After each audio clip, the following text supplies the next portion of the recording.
Max essentially is many different personalities in the film, and it's always a bit of a guessing game, or I guess it was a guessing game for me, reading the script, trying to identify which actually was the real Max versus what was a character that he was putting forward. History has certainly given us a pretty good track record of what people will do for money. In terms of the context of our film, clearly they'll do anything for it, and that's what's scary about it, especially when other people's emotions are at stake. The movie has a real edge when it comes to that particular theme, which is money, and it doesn't shy away or hold any punches from sort of showing how cunning people can be for self-interest.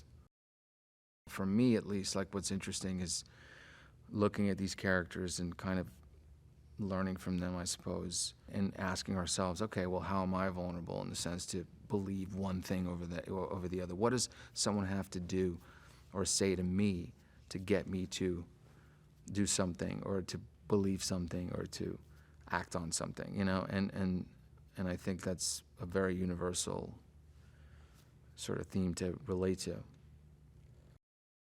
Julianne plays Madeline, and I have a lot of scenes with her, and I think she was maybe 85%, 90% the reason I wanted to work on this film, to be able to work opposite her, one of my favorite actors of all time. It's just been incredible getting to know her and to spend time on set, kind of working opposite her, but then also just connecting with her off camera, and just incredibly generous person, very open, and clearly enjoys and loves the process of making a movie, connecting with other actors. And for me, that's just been such a huge learning lesson, to sort of stand back and watch her work and then actually be able to talk to her about certain moments. Well, Briana equally is incredibly perceptive and sort of present and commanding, and really it has that sort of essence and power that when she walks in a room, your eyes just immediately go to her.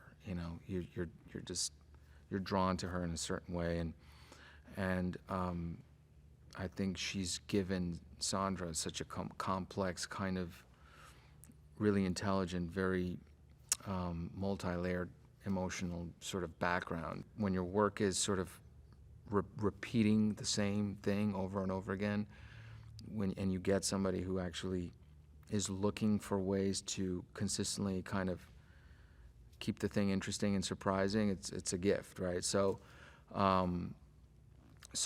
she has all those qualities, and I don't know, I think, and she's very funny, actually, as well. Has a really good sense of humor. Well, con artists are really good actors. I mean, all those movies that were about kind of people pretending to be other people. I mean, Catch Me If You Can, that's a real person. I mean, he got away with a lot, and he got away with a lot from learning it in the movies. Everybody's an actor at the end of the day. It's just certain people are using that to their own advantage, and that's sort of what this movie is. Every scene has multiple messages, and it's just about how you perceive it.